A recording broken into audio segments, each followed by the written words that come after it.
Hi, I'm Ray, and this is a blacksmithing video. Today we are talking about something that's near and dear to my heart, and that is hammer maintenance.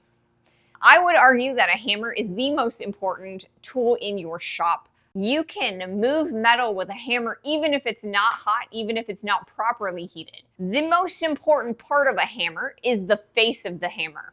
If you have any dings or nicks in your hammerhead, they will transfer onto the material, your hot metal, and cause all sorts of problems that'll waste your time and your effort.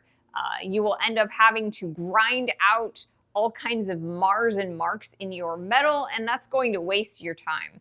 So I'm going to teach you how to dress your hammer. And I know what you're saying, dress your hammer like, a shirt and slacks. And that's not what I mean.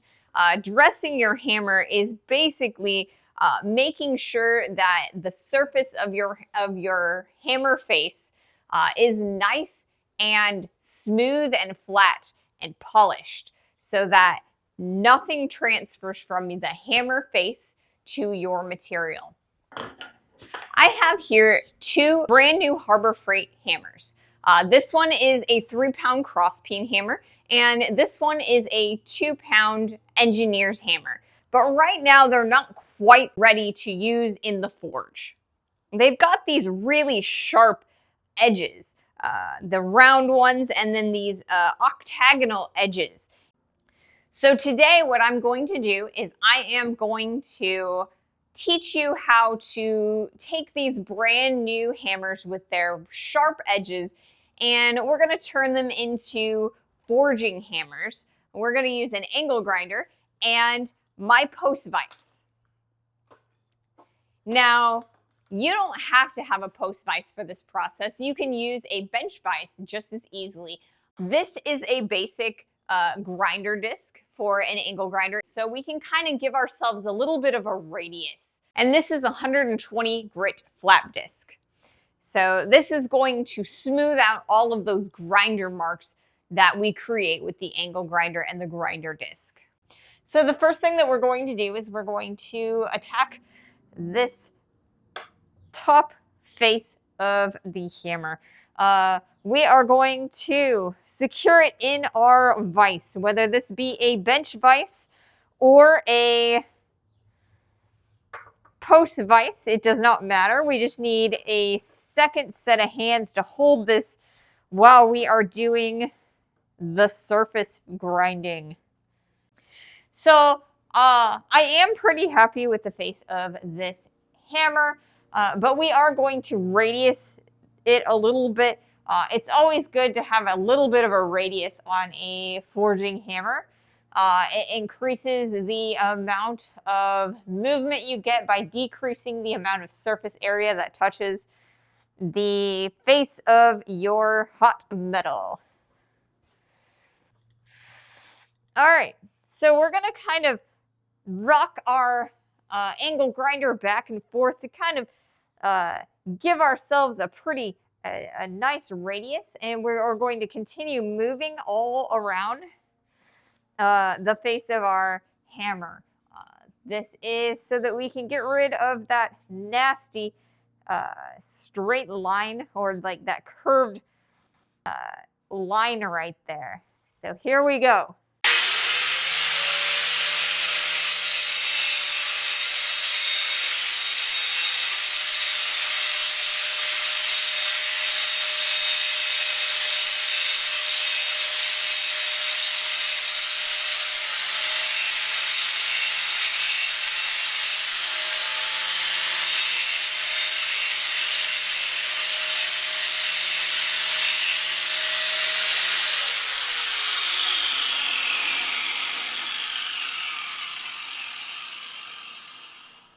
You can kind of see from that radius here that we're starting to get rid of that inner line.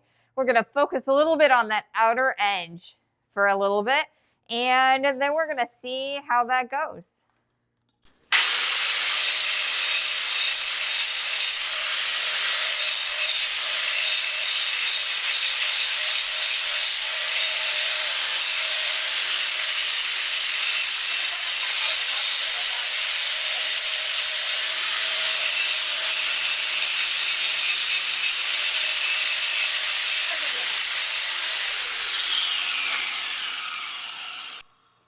periodically we want to cool off this steel. This is still a tool steel and it has a temper on here. So we want to make sure that we keep our material cool.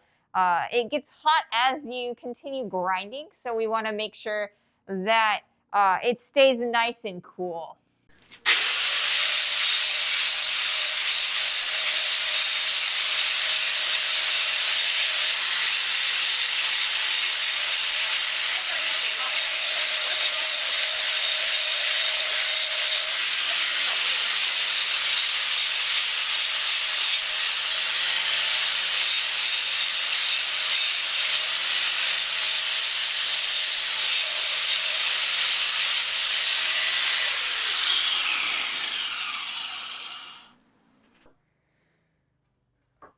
And when you're done, it should look something like this.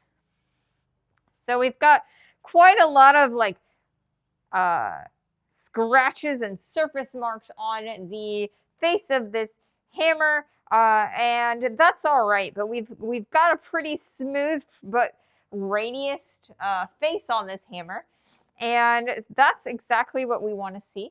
So the next thing that we're going to do is we are going to take our 120 grit disc, flap disc, and we are going to smooth this out. So we'll get rid of all of these little tiny groove facets, and we'll make sure that that's nice and smooth for us.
And it should look a bit like this.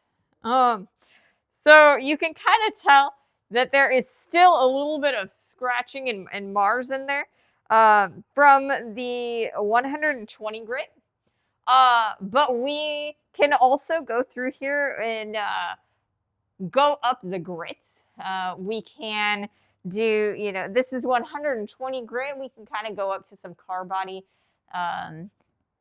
sandpaper as well. I am going to take this and I am going to use a little bit higher grit, maybe a 400 grit or so, and do some hand sanding on here just to make sure that we get rid of all of those like little marks. So now we're going to do the back side of this, the butt end. There is some really sharp edges on this square section of the cross peen. Now this is a very important part of the cross peen hammer. This removes the material parallel to the handle of the hammer itself. And we want to make sure that we don't mar the material too badly while we're using this. So we are going to use a rocking back and forth motion. And we're going to kind of try and round this guy out a bit.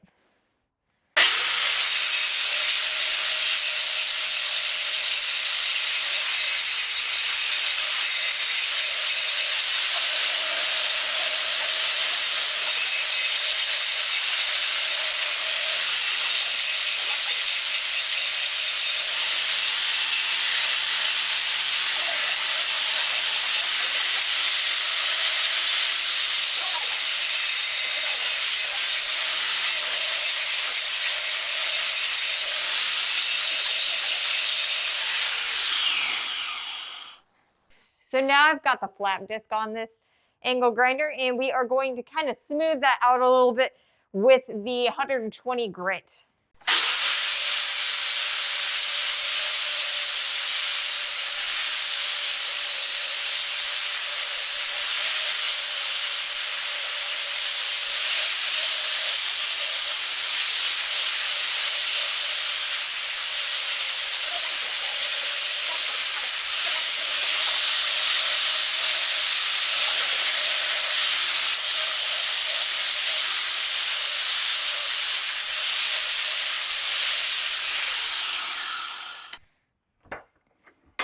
And that's going to look like this. So that's nice and smooth and radius, and there's no more corners and edges that are going to mar our material. And that is primer on how you kind of dress a hammer. What I'm going to do next is I'm actually going to take this guy and I'm going to take a piece of car body sandpaper, and I'm going to kind of hand sand this a little bit. And then we should be done and ready to do some forging with it. And when you're done, you've got a nice, beautiful, smooth hammer face. Same with the back. And we are ready to forge.